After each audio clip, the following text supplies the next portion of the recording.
मसीह ने कहा, मैं ये चाहता हूं कि तुम फल लाओ और तुम्हारा फल बना रहे। उसने कहा, तुमने मुझे नहीं चुना। हम कई बार बोलते हैं कि मैंने परमेश्वर को ग्रहण किया। कहता नहीं, तुमने मुझे ग्रहण नहीं किया, तुमने मुझे नहीं चुना, मैंने तुझे चुना और ठहराया कि तू बहुत सा फल ला सके। आप जानते हैं परमेश्वर आपको क्यों चुनता है? चलो आप बताओ, परमेश्वर आपको क्यों चुनता है? मान लीजिए आप एक बिल्कुल स्मॉल बैकग्राउंड से हैं, आम सी आपकी बैकग्राउंड है, आपका आम सा परिवार है, आपके आम सी जिंदगी है। क्यों परमेश्वर ने आपको चुना? आप जानते हैं वचन क्या कहता है? वचन ये कहता है कि परमेश्वर जानबूझ के आम लोगों को, तुच्छ लोगों को, गरीबों को, टूटे हुओं को चुनता है ताकि उन्हें एक गवाही बनाकर खड़ा कर सके कि इसकी जिंदगी में जो कुछ भी हुआ है मैंने किया है।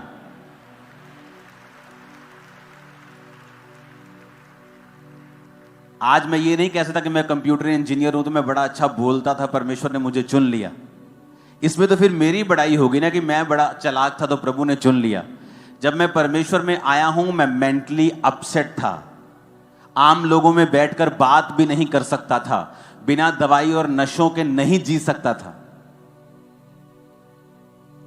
प्रीच करना तो दूर की बात, आम लोगों में कन्वर्सेशन जब होती थी कि मेरे दादाजी को हार्ट अटैक हो गया, मेरी नानी मर गई, मेरी नानी को बीमारी हो गई, तो मेरे को अटैक्स शुरू हो जाते थे, मैं उनमें बैठ नहीं पाता था। तो परमेश्वर ने कहा, मैंने जगत के निर्बलों को, जगत के तुच्छों को चुन लिया ताकि उनको जो अपने आप को कुछ समझते हैं उनको मैं शर्मिंदा करूं तुम लोगों के जरिए, तुम लोगों के द्वारा। इसका मतलब परमेश्वर जब आपको चुनता है वो इसलिए आपको चुनता है कि परमेश्वर आपकी जिंदगी में कुछ बड़ा काम करना चाहता है। उसने आपको फालतू में नहीं चुना। अभी आप जाते जाते अपने घर में जब जाएंगे तो आप पूरी, अगर सब्जी लेनी है तो पूरी रेडी उठा के नहीं ले जाएंगे आपको पता है ये खराब हो जाएगी। मैं जितनी खाना चाहती हूं मैं उतना ही लेके जाऊंगा।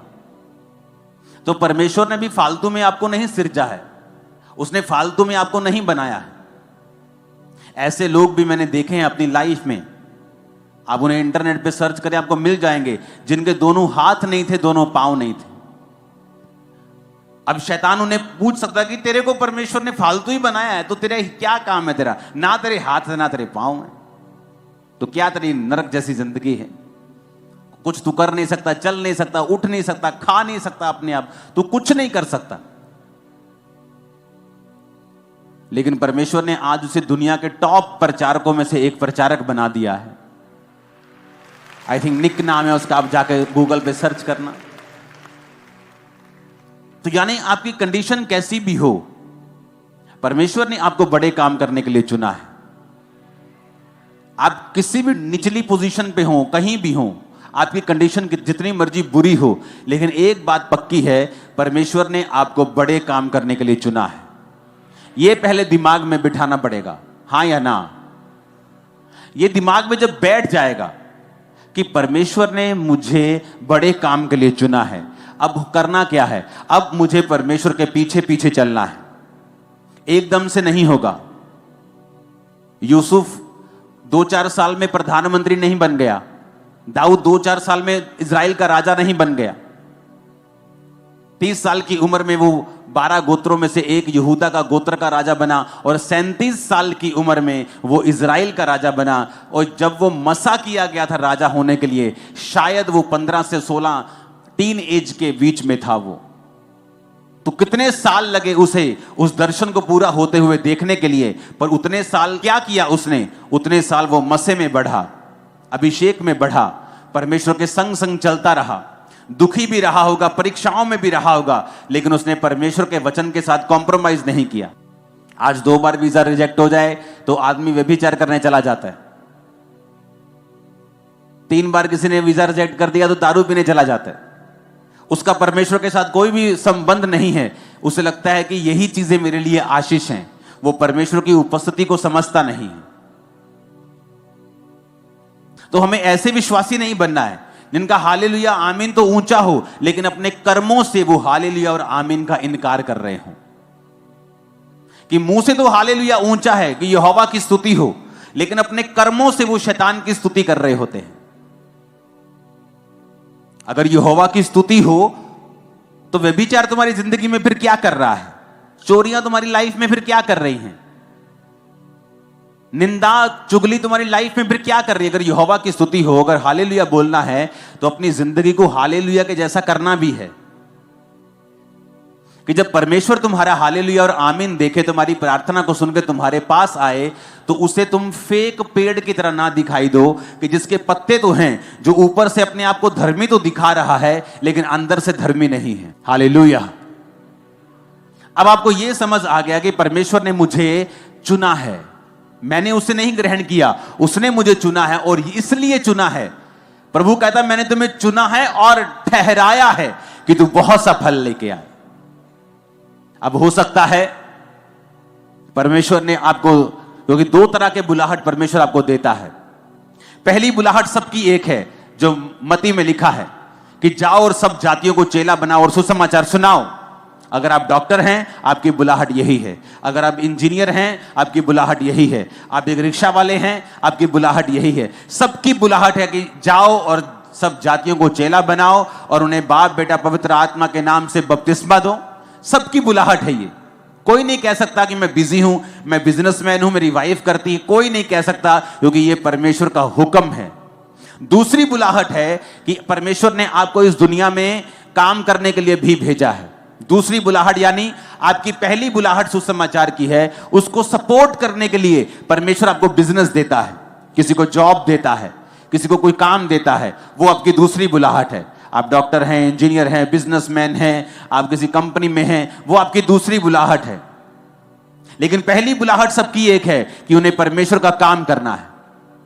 और तब जब हम परमेश्वर के संग चलना शुरू करते हैं, और में ये वचन समझ आता है, क्योंकि अगर वचन समझ में आ जाए ना, वचन अगर खाने पड़ जाए और अंदर स्पिरिट में हम इसको लेकर खा लें, यहोजकेल की पुस्तक में लिखा, परमेश्वर ने कहा इस पुस्तक को ले और इसे खा जा इसे, आंतरियां इस भर ले अपनी और इसे पचा ले। लिखा वो पुस्तक उसके मुंह में शहद के समान मीठी लगी। क्यों कहा परमेश्वर ने ऐसा?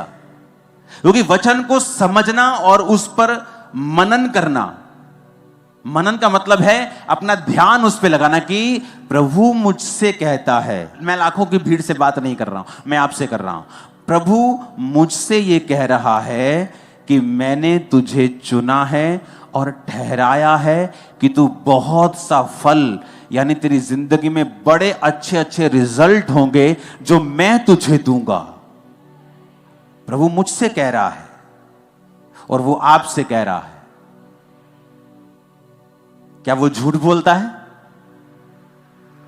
मैंने कहा क्या वो झूठ बोलता है?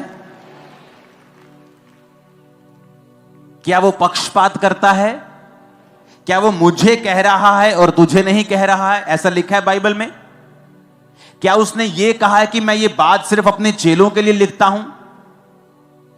उसने कहा नहीं, हर एक व्यक्ति जो बपतिस्मा ले चुका है, जो परमेश्वर को, उसकी आत्मा को अपने अंदर पा चुका है, जो यीशु मसीह के नाम को ले रहा है, परमेश्वर ने कहा मैंने तुझे चुना और ठहरा दिया है कि तू बहुत सा फल लाए। फल का मतलब क्या? रिजल्ट, टेस्टिमनीज, गुड कैरेक्टर, आत्मिक फल, शारीरिक रिजल्ट, गवाहियां, हीलिंग, डिलीवरेंस, एवरीथिंग जो इस दुनिया में है। परमेश्वर ने कहा मैंने तुझे चुना और ठहराया कि तू बहुत सा फल लाए। और अगर मैं इस वचन के ऊपर मनन करूं तो कि प्रभु मुझसे कह रहा है इंडिविजुअली, अकेले को मुझे, कि मैंने तुझे चुना, मैंने तुझे ठहराया कि तू बहुत सा फल ला सके। यानी आपकी जिंदगी एक्स्ट्रा ऑर्डिनरी होने वाली है, क्योंकि खुदा ने कहा है कि तू बहुत सा फल लाएगा। उसने ये नहीं कहा तू ठीक ठीक फल लाएगा, तू थोड़ा थोड़ा फल लाएगा, तू गुजारे योग्य फल लाएगा। उसने कहा तू बहुत सा फल लाए, तू इतना फल लाएगा। लेकिन करना क्या होगा? परमेश्वर ने कहा मैंने तुझे चुना और ठहराया। अगर एक पेड़ को फल लाने के लिए आपको बनाना है तो आपको उसे टाइम पर मिट्टी उसकी गोडी करनी होती है, उसको खाद देनी होती है, उसको पानी देना होता है।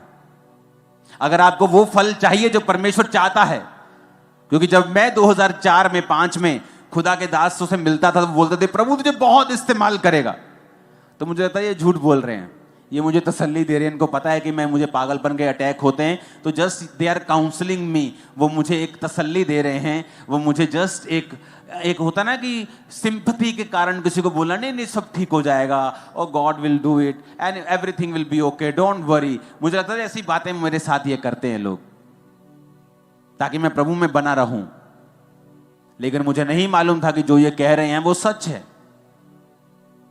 तो मैंने वो पूरा कैसे हुआ? परमेश्वर में मैं खड़ा रहा।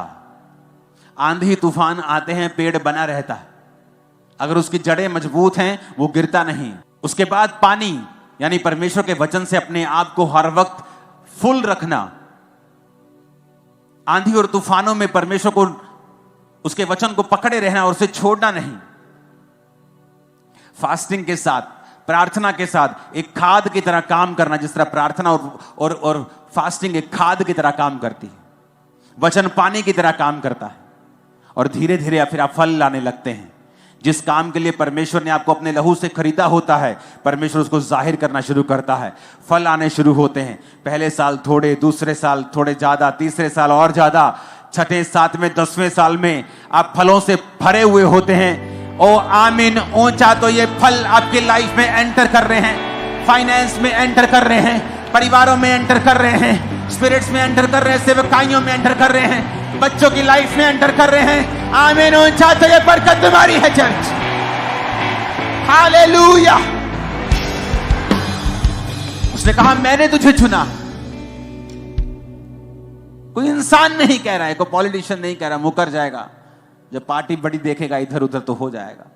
कोई इंसान नहीं कह रहा, खुदा कह रहा है। जिसे किसी कोर्ट में लेके नहीं जाया जा सकता, जिसके ऊपर कोई केस नहीं चलाया जा सकता, जो कभी झूठ नहीं बोलता है। आपको लगता है जिस तरह मैं झूठ नहीं बोलती उसी तरह प्रभु झूठ नहीं बोलता? नहीं, वो ये बात नहीं कर रहा, वो ये बात नहीं कर रहा कि ये कितने का लिया, मैंने ये 200 रुपए का लिया, झूठ बोल दो, मैंने 500 का लिया। आपको लगता है ये झूठ है? हाँ ये झूठ है, लेकिन परमेश्वर उस झूठ के बारे में बात नहीं कर रहा, वो ऊपर का एक सच बता रहा है। पता है क्या? आप मुझसे पूछो, मैं बोलूंगा ये क्या है, आप पूछेंगे ये क्या है, मैं बोलूंगा ये रुमाल है। लेकिन अगर परमेश्वर कहेगा ये रुमाल नहीं है, ये पूरा एक प्लेनेट है, तो ये झूठ नहीं, जो प्रभु के मुंह से निकला वो सच हो जाएगा और ये यहां से चला जाएगा और पूरा ग्रह बन जाएगा। आप मेरी इसलिए कहते हैं वो झूठ बोल नहीं सकता। क्यों? कि अगर वो बोलेगा तो वैसे ही हो जाएगा। इसलिए बाइबल कहती है वो झूठ नहीं बोल सकता। क्यों? वो कुछ भी बोलेगा तो हो जाएगा। इसलिए बोलते क्रिश्चियन लोगों को मजाक में भी कई चीजें नहीं बोलनी चाहिए, क्योंकि आपके जो जुबान है, आपके जो वचन हैं, वो आपकी जो बनावट है परमेश्वर ने अपने स्वरूप में की है। आप अपने बच्चों को श्रापित नहीं कर सकते, ये बड़ा शरारती है, ये बड़ा जिद्दी है, ये बड़ा ढीठ है, ये मेरी सुनता नहीं, नालायक है, आप नहीं कह सकते। अगर हमने किसी को ऐसा बोला होता पहले जाके हम कैंसिल करते, प्रभु जो हमने कहा वो कैंसिल है, वो कैंसिल है, वो कैंसिल है, खुदावन आगे से नहीं बोलेंगे, क्योंकि ये बीज की तरह काम करता है। तो पहले मनन करो, अपने अंदर एक वचन को बिठाओ कि प्रभु ने मुझे चुना है, मुझे ठहराया है कि मैं बहुत सफल लेके आऊं। आज के बाद आप जब चलेंगे, सिर्फ पाप आपकी लाइफ में नहीं होना चाहिए। वचन पढ़ना यानी पानी देना, खाद यानी प्रार्थना और उपवास का जीवन अगर आपका होगा, तो आपको ये दिमाग में विजन रखना है कि आप बहुत सा फल लाने वाले हो। Too many fruits, too much, आप बहुत फल लेके आने वाले हो। आमीन। मेरे को ऊंचे वाला चाहिए चर्च। मुसीबतें आपकी लाइफ में ऐसी हैं, वो प्रार्थना से कभी नहीं जाती। अगर परमेश्वर ने आपको किसी काम के लिए ठहराया है, सेवा के लिए ठहराया है कि बेटा तुझे ये सुसमाचार की सेवा करनी है, आप भाग जाएं और कहें ये बहुत मुश्किल है, इसमें तो सताव का सामना करना पड़ेगा, इसमें तो अपनी पर्सनल लाइफ को साइड पर रखना पड़ेगा, तो ये कैसे पॉसिबल है? परमेश्वर क्या मैं बिजनेस करके अपने पैसों से तुझे सपोर्ट कर सकता हूं? मैं 50% तुझे पार्टनर बनाता हूं। परमेश्वर कहता नहीं, जो मैं चाहता हूं तू वही करेगा। इमेजिन करो, जब उसने दिमाग में सोच लिया कि मैं नहीं जाऊंगा, मैं प्रचार नहीं करूंगा, उसे कुछ नहीं हुआ, बल्कि उसे और रिलैक्स फील हुआ होगा। हाँ, रिलैक्स, मजा आ गया, थोड़ा बोझ कम हुआ। अपना बैग वैग पैक किया होगा, बड़े मजे से अच्छे अच्छे कपड़े डाले होंगे। क्रूज शिप पर भाड़ा किराया पड़ा है, क्रूज शिप पर गया, भाड़ा वगैरह दिया, बड़ा शिप था, वहां सामग्री भी थी, लोग भी थे, आराम से जाके सोया हुआ है कि जान छूटी। क्योंकि जब लोग गलत स्टेप्स लेते हैं और वो सेवा त्याग देते हैं या प्रभु का दिया हुआ बुलाहट त्याग देते हैं, उनको एकदम से कभी भी तूफान का सामना नहीं करना पड़ा। ये हिस्ट्री बताती है। जब भी कोई व्यक्ति गलत काम करता है, उसे एकदम से कभी भी मुसीबत का सामना कई बार नहीं करना पड़ता है। हां, धर्मी को अगर थोड़ी सी भी वो गलती करे, हो सकता है परमेश्वर अगले दिन ही उसके कान खींच ले और उसको मारे और उसको झिड़के और उसको सुधारने के लिए कुछ भी वो कर सकता है, क्योंकि परमेश्वर देखता है कि ये सुधर सकता है। इसको सुधारो, डंडा मारो इसको, थोड़ा सा इसको हिलाओ, झिझोड़ो, थोड़ा सा इसको हिलाओ, इसको थोड़ी सी ठीक हो जाएगा ये।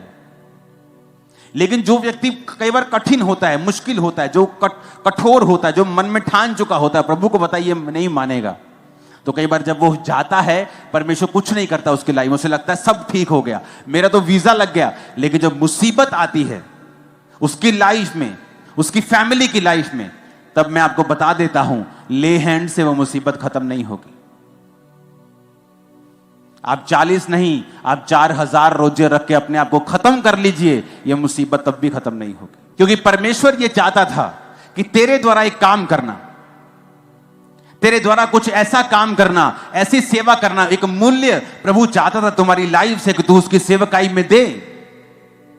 उसके बदले में वो तुझे ब्लेस रखता, तेरे परिवार को ब्लेस रखता, सब कुछ अच्छा होता, समय पर तुझे सब कुछ मिल जाता।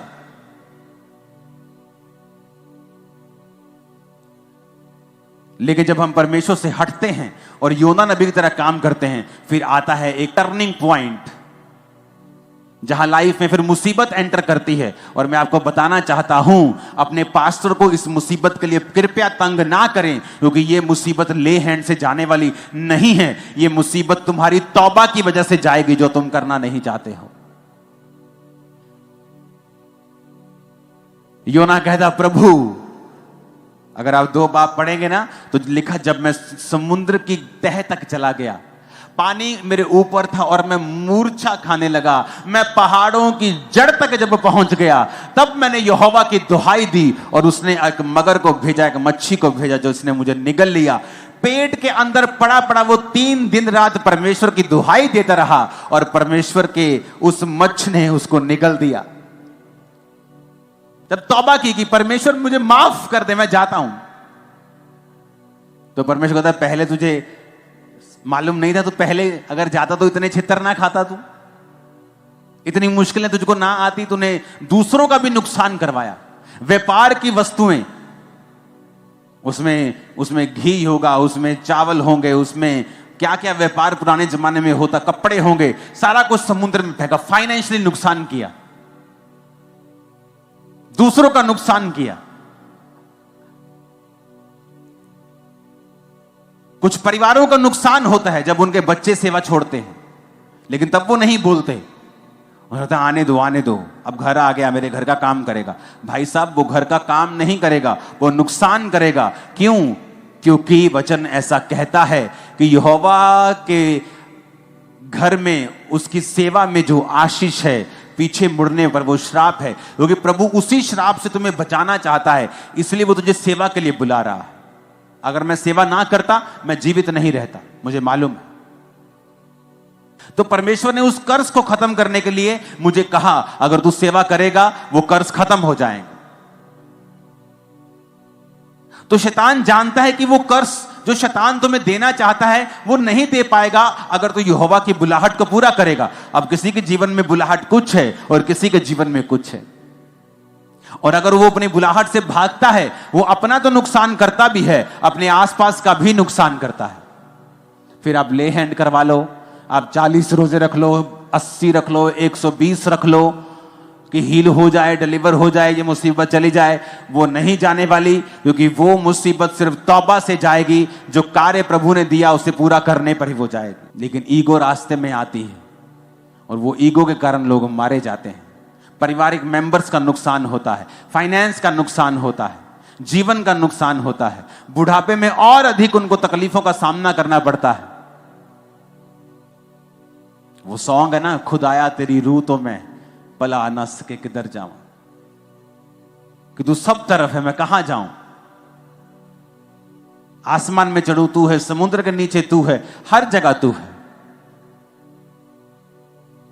कभी परमेश्वर की बुलाहट से भागो मत, क्योंकि जब आप बुलाहट से भागेंगे तो परमेश्वर का कोई भी नुकसान नहीं होगा।